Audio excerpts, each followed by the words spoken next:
Bismillahirrahmanirrahim. Assalamualaikum warahmatullahi wabarakatuh. Alhamdulillahirabbil alamin. Wa bihi nasta'inu ala umri dunya waddin. Wa sallallahu ala nabiyyina wa sayyidina Muhammadin wa ala alihi wa sahbihi ajma'in. Amma ba'd. Kita panjatkan puja dan puji syukur kehadirat Allah Subhanahu wa taala pada kesempatan malam yang berbahagia kali ini. Kita masih kembali diberi kekuatan, kesehatan, hidayah serta taufik dari Allah Jalla wa'ala, sehingga kita bisa kembali menghadiri pengajian rutin kita ini untuk ngaji Asmaul Husna di Masjid Manarul Ilmi di Komplek Pondok Pesantren Tunas Ilmu di Desa Gadung Buluh Purbalingga ini. Kita berharap semoga Allah Subhanahu wa taala berkenan untuk melimpahkan kepada kita semuanya ilmu yang bermanfaat, sehingga bisa kita amalkan sebagai bekal untuk menghadap kepada Allah Jalla wa'ala. Allahumma amin. Salawat dan salam semoga senantiasa tercurahkan kepada junjungan kita Nabi Agung Muhammad sallallahu alaihi wasallam, kepada keluarganya, sahabatnya, dan umatnya yang setia mengikuti tuntunannya hingga di akhir nanti. Para hadirin dan hadirat sekalian yang kami hormati, dan juga segenap pendengar Radio Insani 88.8 FM di Purbalingga, Purwokerto, Banjarnegara, Cilacap, Wonosobo, Kebumen dan sekitarnya, serta para pemirsa UFI TV. Pada malam hari ini kita akan melanjutkan masih tentang nama Allah Ar-Rahman dan Ar-Rahim. Dan kita masih melanjutkan pembahasan tentang bagaimana kita bisa merasakan kasih sayang Allah Subhanahu wa ta'ala. Kita sudah bahas berapa poin? Berapa poin? 4 poin. Apa yang pertama? Lewat apa kita bisa merasakan kasih sayang Allah? Yang pertama, melalui fasilitas alam semesta. Yang kedua, diutusnya para rasul dan diturunkannya kitab suci. Yang ketiga, kasih sayang orang tua. Yang keempat, syariat Allah Subhanahu wa ta'ala. Hari ini kita akan menyelesaikan pembahasan ini dengan menyampaikan poin yang kelima dan keenam insyaallah. Yang kelima, bagaimana kita bisa merasakan kasih sayang Allah? Yang kelima, melalui musibah dan bencana. Apa? Melalui musibah dan bencana. Aneh? Aneh nama mboten? Aneh atau tidak? Biasanya kan kalau sebelum-sebelumnya fasilitas, kasih sayang, nikmat, itu kan enak-enak atau tidak? Enak-enak. Kita bisa merasakan kasih sayang Allah lewat hal yang enak-enak. Baik. Musibah dan bencana, enak atau tidak? Tidak enak. Apakah di balik sesuatu yang tidak enak ada kasih sayang? Ada? Panjenengan pengen yang mana? Yang enak. Katanya ada kasih sayang. Bukan merupakan sesuatu yang aneh, manakala di balik musibah dan bencana itu ada kasih sayang Allah. Saya kasih ilustrasi. Ketika jenengan sakit, dokter ngasih obat. Obat enak apa tidak enak? Tidak enak. Kalau enak namanya permen. Ya. Obat tidak enak. Obat dikasihkan oleh dokter kepada kita yang rasanya pahit itu karena dokternya benci sama kita, jengkel sama kita, atau karena sayang? Karena sayang. Dokternya pengen kita sebagai pasien bisa sembuh, walaupun melalui hal yang tidak enak. Baik. Contoh yang lain. Anak jenengan umur 3 tahun asyik main korek. Asyik main korek. Maka apa yang jenengan lakukan? Dilarang, terus diambil koreknya. Buat anak itu enak atau tidak enak? Tidak enak. Tidak enaknya anak terganggu mainan itu karena diambil oleh orang tua mainannya. Ketika orang tua mengambil mainan tersebut dan menyebabkan anak merasa tidak enak, orang tua melakukan itu karena sayang atau karena benci? Karena sayang. Jadi tidak setiap yang tidak enak yang kita rasakan itu sumbernya dari kebencian. Bahkan bisa jadi sesuatu yang tidak enak yang kita rasakan itu justru adalah berawal dari kasih sayang. Musibah, bencana yang menakdirkan siapa? Allah. Tidak mungkin Allah Subhanahu wa taala menakdirkan sesuatu buat orang yang beriman. Buat siapa? Orang yang beriman dalam rangka untuk menyusahkan mereka. Tidak mungkin. Justru Allah Subhanahu wa taala menakdirkan hal-hal tersebut bagi orang-orang yang beriman sebagai bentuk kasih sayang. Maka poin yang kelima, kita bisa merasakan kasih sayang Allah melalui musibah dan bencana. Silakan dibaca khamisan halaman 20. Bismillahirrahmanirrahim. Qala al-muallif Syekh Abdul Aziz bin Nasir Al-Junail hafizahullah taala. خامسا كما تتجلى رحمة الله عز وجل في المصائب والمكروهات التي يقدرها على عباده المؤمنين فهي وإن كانت مؤذية ومكروهة لكن في أعطفها الرحمة والخير. نعم. خامسا yang kelima. كما تتجلى رحمة الله عز وجل في المصائب والمكروهات. Kasih sayang Allah juga bisa kita rasakan lewat musibah-musibah dan lewat hal-hal yang tidak enak yang Allah takdirkan buat kita. Allati yuqaddiruha ala ibadihil mu'minin, yang Allah takdirkan untuk hamba-hamba Allah yang beriman. Fahiya wa in kanat mu'dhiyatan wa makruhah, walaupun musibah itu menyakiti hati kita, rasanya enggak enak, wa makruha, dan tidak kita sukai, lakin fi a'tafihar rahmah wal khair, akan tetapi di dalamnya ada kasih sayang dan kebaikan buat kita. Tapi syaratnya harus beriman. Allah Subhanahu wa taala berfirman bahwa di balik sesuatu yang tidak enak itu banyak kebaikan. Fa'asa an takrahu syai'an wa yaj'alallahu fihi khairan katsira. Bisa jadi kalian membenci sesuatu, padahal di balik sesuatu tersebut ada kebaikan yang sangat banyak. Khairan katsira, bukan satu kebaikannya, tapi Allah katakan kebaikan yang banyak. Al-Quran surat An-Nisa ayat 19. Contoh,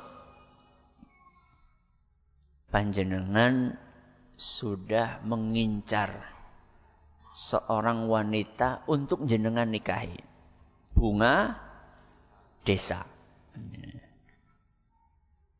Pokoknya nyong ngarep nikah karo kae. Segala cara sudah dikerjakan. PDKT kepada siapa? Calon mertua disit. Ya, calon mertua, pendekatan kepada ini. Ternyata Allah Subhanahu wa taala menakdirkan justru gadis pujaan jenengan itu dinikahi sama temennya jenengan. Nah, rasanya hati itu perih, hancur lebur. Akhirnya jenengan nikah sama wanita yang lain, bukan bunga desa, apa ya? Ya godong lah.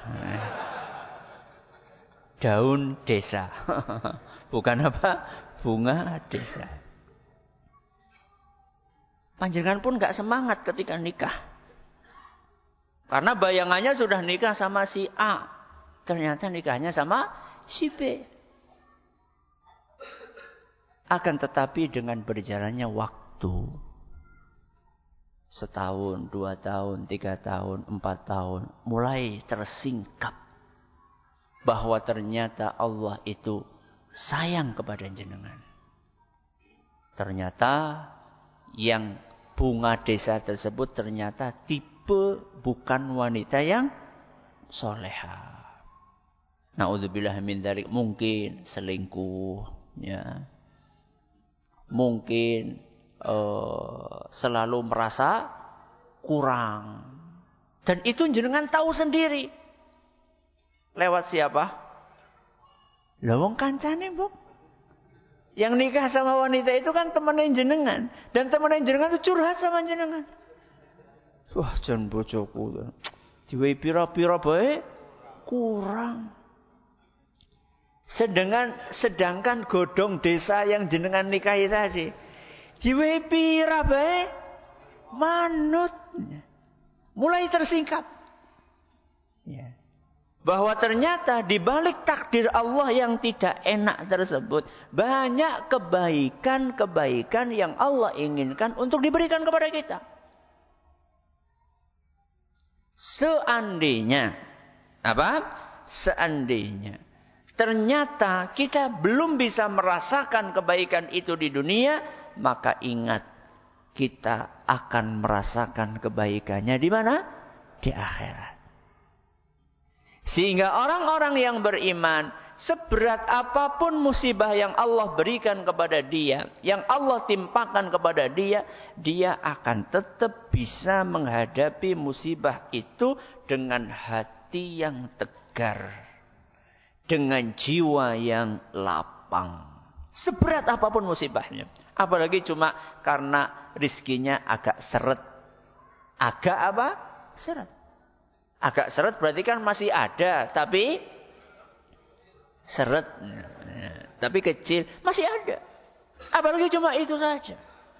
Wong sampai dia nggak dapat apa-apa saja, dia tetap yakin bahwa di balik musibah ini, di balik cobaan ini pasti ada kebaikan.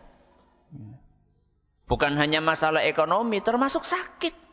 Ya, termasuk sakit. Ya. Betapa banyak orang-orang yang kemudian ingat kepada Allah, taubat kepada Allah ketika ditegur oleh Allah Subhanahu wa taala dengan sakit. Dulu ketika sehat, Masya Allah, gembelengan. Kalau jalan itu selalu membusungkan apa? Dadanya. Ora gelem tengok. Begitu sakit sadar. Betapa kecilnya aku. Betapa banyaknya dosa-dosaku. Kalau orang sakit itu kan sering sendiri. Ketika sendiri itu sering merenung. Ya, banyak introspeksi diri. Itu salah satu tujuan Allah Subhanahu wa taala menurunkan musibah. Sebagaimana yang Allah sebutkan dalam surat Ar-Rum ayat 41. Surat apa? Ar-Rum ayat 41. Zaharal fasadu fil barri wal bahri bima kasabat aydin nas. Allah Subhanahu wa taala berfirman dalam surat apa? Ar-Rum ayat 41, Zaharal fasadu fil barri wal bahri bima kasabat aydin nas. Telah terjadi kerusakan di muka bumi, di daratan dan di lautan, gara-gara perbuatan tangannya manusia. Liyudhiqahum ba'dalladzi amilu. Allah Subhanahu wa taala ingin memberikan pelajaran kepada manusia-manusia atas sebagian akibat dari apa yang mereka lakukan. La'allahum yarji'un. Mudah-mudahan mereka mau kembali bertaubat kepada Allah. Jadi kalau ada musibah, itu hikmah yang pertama, mungkin dalam rangka untuk menggugah hati kita supaya apa? Taubat. Betapa banyak orang yang baru sadar tentang bahayanya riba setelah ditimpa musibah yang bertubi-tubi.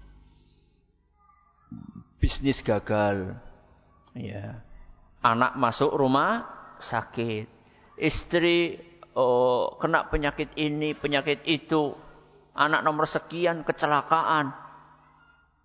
Akhirnya dia mulai berpikir, kok bisa ya musibah ini datang nggak wajar, alias bertubi terus datang. Ini ada sesuatu yang salah. Akhirnya mulai berpikir, dulu mungkin pernah ada orang selentingan ngomong sama dia, hati-hati loh, itu riba loh, haram loh. Tapi dianggap angin lalu. Tapi begitu terkena musibah ini, musibah itu, bencana ini, bencana itu, cobaan ini, cobaan itu, mulai dia berpikir. Padahal dahulu temannya sudah kasih nasihat, 10 tahun yang lalu dianggap angin lalu. Begitu dia bangkrut, begitu sakit, begitu banyak cobaan, baru dia terpikir. La'allahum yarji'un. Siapa tahu mereka jadi ingat mau tobat. Akhirnya tergugahlah hatinya untuk bertobat. Saya tanya, ketika orang tobat itu kasih sayang Allah atau bukan? Kasih sayang Allah. Jadi di balik musibah itu ada kasih sayang Allah Subhanahu wa taala. Ini yang pertama. Yang kedua, di balik musibah tersebut, Allah Subhanahu wa taala ingin menghapuskan dosa-dosa yang kita kerjakan. Allah Subhanahu wa taala ingin menghapuskan dosa-dosa yang kita kerjakan. Dalam hadis yang diriwayatkan oleh Imam Muslim, Rasulullah sallallahu alaihi wasallam bersabda, "Fa fi kulli ma yusabu bihil muslim kaffarah." Setiap musibah yang menimpa muslim akan menghapuskan dosa. Bahkan di sini dilanjutkan sampai bentuknya pun cuma tertusuk duri. Maka kalau panjenengan dapat penyakit yang berat, jangan suudzon. Jangan berprasangka buruk kepada Allah Subhanahu wa taala. Terus bagaimana Ustaz? Ya kebalikannya suudzon. Napa? Husnudzon. Kebalikannya prasangka buruk, nopo? Prasangka baik. Berprasangka baiklah kepada Allah. Oh, mungkin saya sedang dibersihkan dosa-dosa saya. Lebih ringan mana? Dibersihkan di dunia apa di akhirat? Di dunia lebih ringan. Ketika ada seorang hamba dibersihkan dosanya di dunia, itu tandanya Allah sayang kepada orang tadi. Dalam hadis lain yang diriwayatkan oleh Imam Tirmidzi dan beliau mengatakan hadis ini hasan, "Idza aradallahu bi'abdihil khaira 'ajjala lahul 'uqubata fid dunya." Seandainya Allah sayang kepada hambanya, seandainya Allah ingin hambanya ini baik, maka Allah akan segerakan hukuman untuknya di dunia. Kapan? Di dunia. Allah segerakan datangnya, diuji dengan ini, diuji dengan itu, sehingga dosanya yang ini berguguran, dosa yang ini berguguran. Bahkan disebutkan oleh Syekh Ibn Utsaimin rahimahullah, bisa jadi ujian itu sampai menjelang sakaratul maut. Dibikin oleh Allah Subhanahu wa taala sakaratul mautnya berat. Jadi kalau panjenengan ngelihat ada orang rajin ibadah, kok sakaratul mautnya apa? Berat. Jenengan jangan kemudian suudzon. Oke, kayaknya dosane akeh banget ya. Ya. Kayaknya ini menyembunyikan dosa. Ya. Kayaknya orang munafik, cuma kelihatan baik luarnya. Jangan. Bisa jadi Allah Subhanahu wa taala melihat hamba ini masih tersisa 1 atau 2 atau 3 dosa yang ingin Allah bersihkan lewat sakaratul maut yang berat tadi. Maka ketika kita mendapatkan hal-hal ujian dari Allah Subhanahu wa taala, atau orang yang kita sayangi diuji oleh Allah Subhanahu wa taala dengan ujian yang berat, dan kita tahu orang yang kita sayangi itu, ibu kita, bapak kita, istri kita, suami kita, adalah sosok yang rajin ibadah, yang patuh kepada Allah, kok ujiannya berat? Justru itu pertanda kasih sayang Allah kepada dia. Allah ingin hamba ini, mumpung masih hidup di dunia, dibersihkan. Sampai nanti ketika menghadap kepada Allah, menghadap sudah dalam keadaan bersih, suci, tinggal masuk ke dalam surga. Ya. Maka hikmah yang kedua, selain membuat orang taubat, hikmah yang kedua dari dosa itu adalah, dari musibah itu adalah untuk menggugurkan dosa. Hikmah yang ketiga adalah untuk menambah pahala. Kenapa? Untuk menambah pahala. Kalau tadi ngurangi dosa. Ini lebih istimewa lagi. Bukan cuma dosanya yang dikurangi, tapi pahalanya ditambah sama Allah Subhanahu wa taala. Tapi kalau yang ini nih ada syaratnya. Ya, supaya musibah itu bisa nambah pahala ada syaratnya. Syaratnya apa? Sabar. Syaratnya sabar. Gak boleh keluar yang sikile papat niku telu. Sikile telu sih. Gak boleh keluar yang kakinya 4 tuh gak boleh. Ya. Harus sabar. Kalau kita menghadapi musibah kemudian kita sabar, maka musibah itu bukan hanya mengurangi dosa, tapi juga akan mengangkat derajat, menambah pahala. Rasulullah sallallahu alaihi wasallam bersabda dalam sebuah hadis yang diriwayatkan oleh Imam Abu Dawud dan dinyatakan sahih oleh Syekh Al-Albani, "Innal 'abda idza sabaqat lahu minallahi manzilatun lam yablugha bi'amalihi ibtalahu Allahu fi jasadihi aw fi malihi aw fi waladihi." Rasulullah SAW menjelaskan, ada sebagian manusia Allah takdirkan menempati sebuah tempat yang tinggi di surga. Allah sudah takdirkan sebelum dia lahir, si fulan ini bakalan menempati derajat yang tinggi di surga. Ternyata amalannya nggak ngejar. Amalan yang dia kerjakan nggak ngejar untuk menduduki derajat itu. Amalannya cuma cukup untuk ya ngisore lah, ya. Derajat yang rendah. Tapi Allah ingin orang ini menduduki derajat yang tinggi di surga. Terus bagaimana? Wong amalannya nggak ngejar. Maka kata Nabi sallallahu alaihi wasallam, ibtalahu Allahu fi jasadihi. Allah akan uji dia fisiknya, tubuhnya. Contohnya ujian fisik napa? Sakit. Ya, kecelakaan. Maka panjenengan jangan suudzon. Ya, ketika ada orang soleh mangkat masjid ketabrak motor. Sing nonton konser malah selamat si kepriwe. Ya. Ada orang seperti itu? Ada. Wong mau berangkat ngaji kok malah kecelakaan. Lah kayak nonton ebek malah sehat walafiat, selamat si kepriwe. Allah Subhanahu wa taala ingin orang ini diangkat derajatnya di surga. Maka diuji apanya? Fisiknya. Au fi malihi, atau hartanya. Contohnya bagaimana tadi? Rezekinya seret. Loh, orang itu rajin sholat kok rezekinya malah angin lah, kayak tanggaku ora sholat malah rezekinya lancar. Apa nyong ora sholat bae apa ya? Jangan pernah berpikiran kotor seperti itu. Pemikiran kotor itu ya. Jangan pernah berpikiran seperti itu. Ya.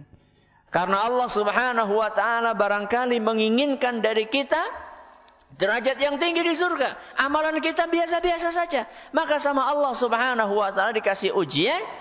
Yang pertama fisiknya, yang kedua hartanya. Au fi waladihi, atau Allah uji anaknya. Allah takdirkan anak itu lahir memiliki kekurangan. Kekurangan apa? Ya macam-macam. Bisa kekurangan fisik, bisa kekurangan mental, bisa kekurangan kemampuan. Ya. Bapak kayak guru, tapi anaknya orang munggah-munggah. Wonten apa wonten? Wonten apa wonten? Wonten. Ya. Kudune kan secara teori anaknya guru, secara teori, ya. Secara logika anaknya guru pinter, ranking 1. Secara teori seperti itu. Tapi kok malah caranya wong ngisi-ngisi nakon temen ya. Anaknya gurune malah nunggah. Itu ujian dari Allah Subhanahu wa taala. Atau mungkin dikasih kekurangan mentalnya. Ya. Allah uji dia dengan CP, cerebral palsy. Ya, cerebral palsy. Ada gangguan di syarafnya sehingga dia tidak bisa mengontrol gerakannya. Atau ada gangguan dia kurang sempurna akalnya. Ini semua ujian dari Allah Subhanahu wa taala. Kalau seandainya kita beriman, kita tetap sabar menghadapi anak tersebut yang begitu banyak kekurangannya, maka kita akan menikmati manisnya balasan dari Allah di dunia sebelum di akhirat. Ini diantara hikmah-hikmah musibah. Tapi syaratnya apa tadi? Sabar, ridho dengan takdir Allah Azza wa Jalla. Ya. Innallaha idza ahabba qauman ibtalahum. Allah kalau sudah sayang sama seseorang, maka Allah akan uji dia. Allah kalau sudah cinta sama seseorang, Allah akan uji. Allah akan beri cobaan kepada orang tersebut. Faman radiya falahur ridho. Barang siapa yang ridho dengan ujian tersebut, maka Allah akan ridho kepada dia. Waman sakhita falahu sukh. Dan barang siapa yang marah-marah, tidak terima dengan ujian tersebut, maka Allah pun akan marah kepada dia. Hadis riwayat Tirmidzi dan dinyatakan hasan oleh Syekh Al-Albani. Dan dinyatakan hasan oleh beliau, maaf. Jadi syaratnya supaya bisa mengangkat derajat, menambah pahala, harus apa tadi? Sabar. Sudah, ini adalah yang kelima. Bagaimana kita bisa merasakan kasih sayang Allah? Melalui musibah dan bencana. Baik, yang keenam. Iqra. Sadisan, وتتجلى رحمة الله عز وجل في رحمته الخاصة بأوليائه وتوفيقهم وتسديدهم وحفظهم وتيسير أمورهم وإجابة دعائهم ونصرهم على أعدائهم الكافرين. Naam, yang keenam, kita bisa merasakan kasih sayang Allah melalui kasih sayangnya yang spesial. Apa? Yang keenam, melalui kasih sayangnya yang spesial. Enggak tahu ini masih pada ingat atau tidak? 3 atau 2, 3 lah, 3 pengajian yang lalu. Kita telah menyampaikan bahwa kasih sayang Allah terbagi menjadi 2. Yang pertama, kasih sayang yang sifatnya umum. Yang kedua, kasih sayang yang sifatnya khusus spesial. Masih ingat? Masih ingat enggak? Habis kelalen. Kasih sayang yang sifatnya spesial itu buat siapa? Buat orang-orang yang beriman. Nah, sekarang kita akan kupas. Kasih sayang Allah yang spesial itu seperti apa? Contohnya apa saja? Sadisan, poin yang keenam. وَتَتَجَلَّى رَحْمَةُ اللَّهِ عَزَّ وَجَلَّ فِي رَحْمَتِهِ الْخَاصَّةِ بِأَوْلِيَائِهِ. Dan kita bisa merasakan kasih sayang Allah Subhanahu wa ta'ala melalui kasih sayangnya yang sifatnya spesial untuk para kekasih Allah.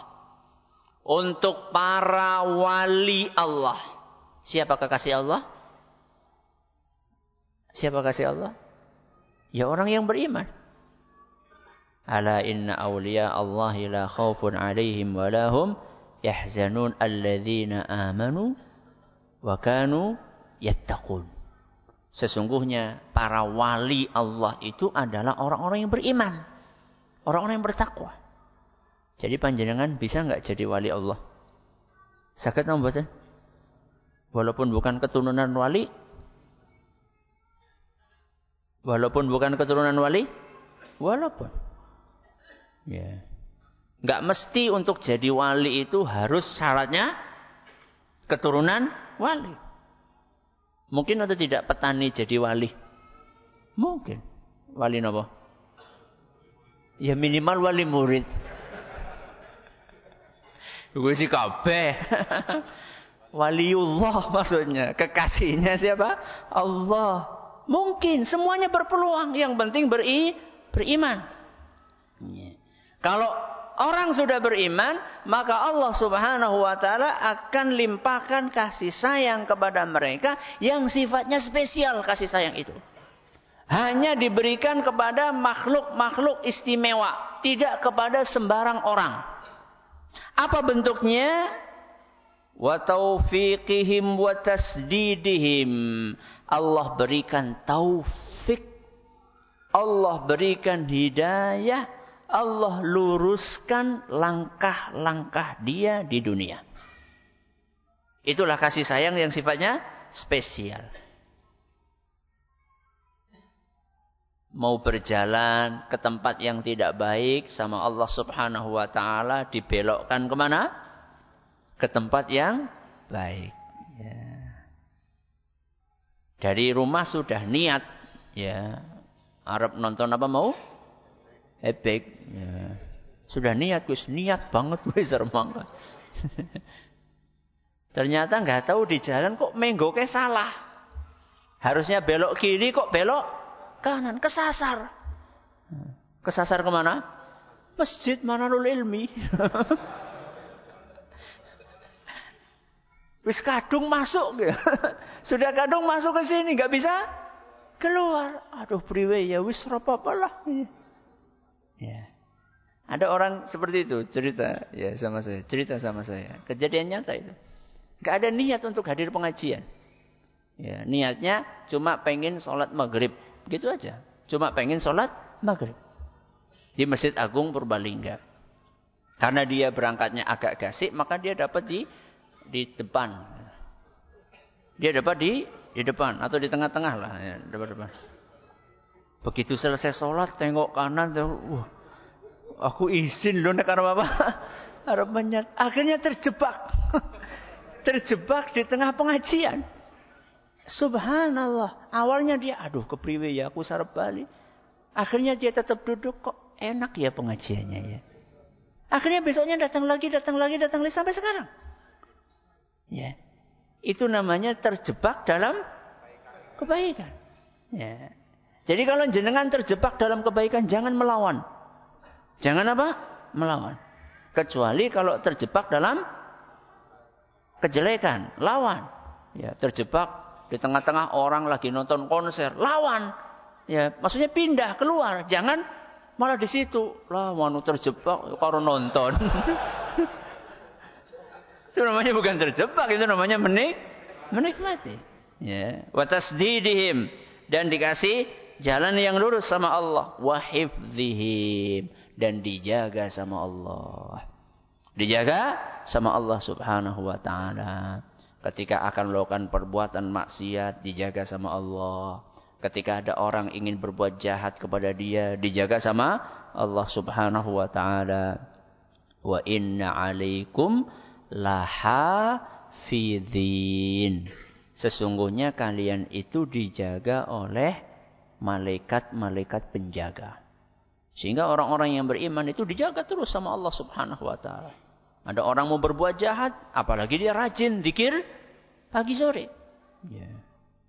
Allah Subhanahu wa taala dengan caranya bisa membuat panjenengan akan dijahati sama orang, jadinya orang itu nggak bisa ngelihat jenengan, atau dia takut sama jenengan, atau orang yang mau berbuat jahat ujuk-ujuk kebelet, ya akhirnya ke kamar mandi dulu, jenengan sudah pergi. Mungkin kalau masalah cara itu panjenengan nggak usah mikirin, ya Allah Subhanahu wa taala akan melindungi jenengan, akan melindungi orang yang beriman sesuai dengan cara yang diinginkan oleh Allah Subhanahu wa taala.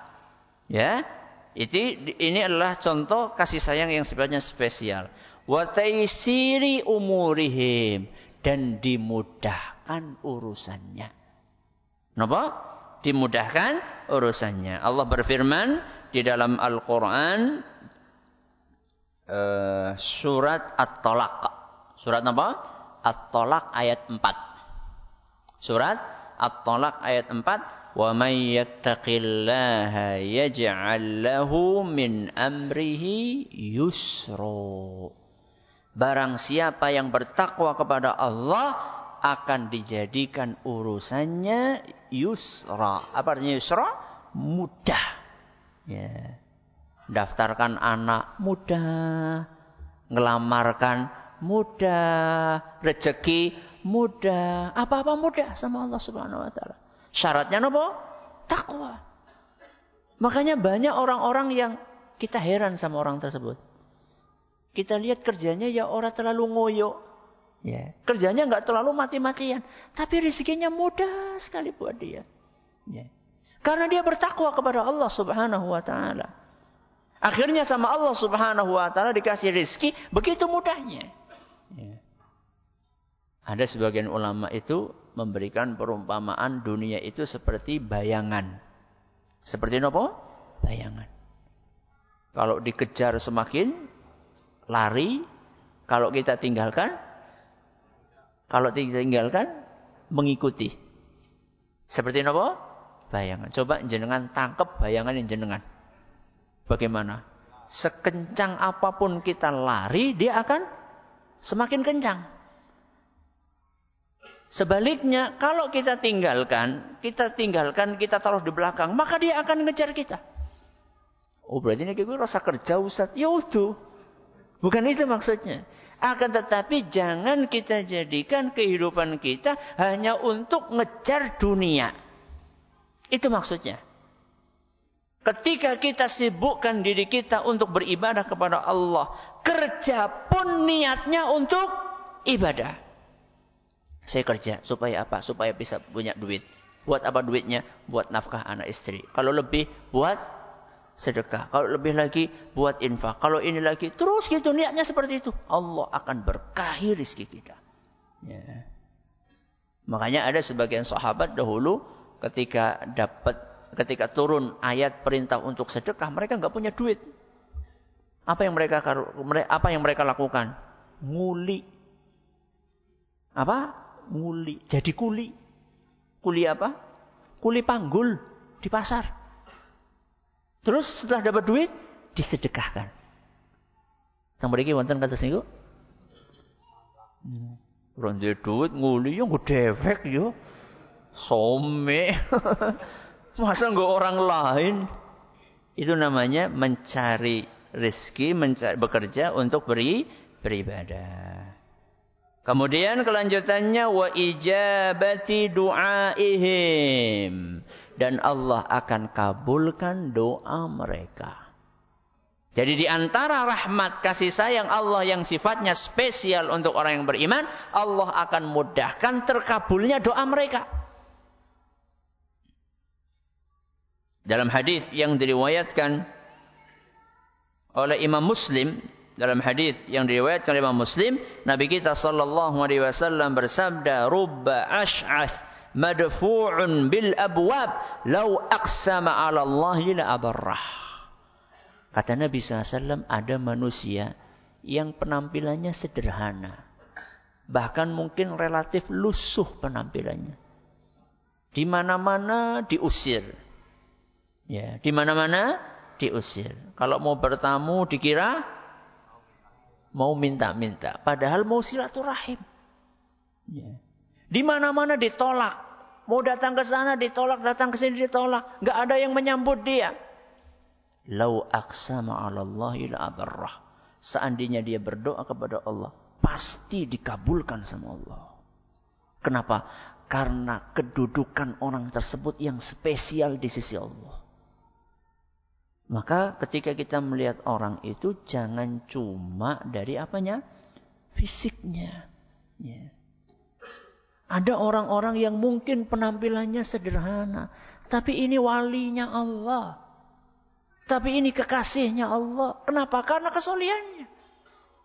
Maka kalau ada orang datang ke rumah, tamu datang ke rumah, itu jangan cuma melihat dari penampilannya saja. Kayak sugi, keton gawa apa? Mobil, ya dibela-belani, nemoni. Nek sing ketone lho. Lah numpak pit, ya. Klambine wis kusut, ya. Sandale jepit, selen, ya. Ya kayaknya jaluk ya. Belum tentu. Belum tentu. Ya. Kalaupun dia minta ya enggak apa-apa. Kita apa? Kasih kepada dia. Ya. Ini adalah keistimewaan yang lain. Wa nasrihim ala a'daihimul kafirin. Dan Allah di antara bentuk kasih sayangnya yang spesial untuk orang-orang yang beriman, Allah akan bantu mereka menghadapi musuh-musuh. Allah akan menangkan mereka menghadapi musuh-musuhnya. Ya. Makanya perhatikan Rasulullah SAW perang menghadapi orang-orang musyrikin. Jumlahnya banyak siapa? Musyrikin terus. Mulai dari perang Badar, terus perang Uhud. Perang Badar berapa kaum muslimin? 300-an. Orang-orang musyrikin 1000. Perang Badar, itu perang Badar. Perang Uhud, Rasulullah SAW sekitar 700-an, 1000 terus pulang sebagian orang-orang munafikin, sedangkan kaum musyrikin berapa? Sekitar 3000-an kalau nggak salah. Ya. Awalnya menang. Ya, awalnya menang. Jadi Allah Subhanahu wa taala di antara bentuk kasih sayang yang spesial, Allah Subhanahu wa taala akan menangkan kaum mukminin manakala mereka berhadapan dengan musuh-musuh mereka. Ini yang dapat kita sampaikan pada kesempatan kali ini. Insyaallah pada pertemuan berikutnya kita akan membahas tentang apa buah manis kita mengimani Ar-Rahman dan Ar-Rahim. Mudah-mudahan bermanfaat. Terima kasih atas perhatiannya. Mohon atas segala kurangannya. Kita tutup dengan membaca Subhanakallahumma wa bihamdika asyhadu an la ilaha illa anta astaghfiruka wa atubu ilaik. Assalamualaikum warahmatullahi wabarakatuh.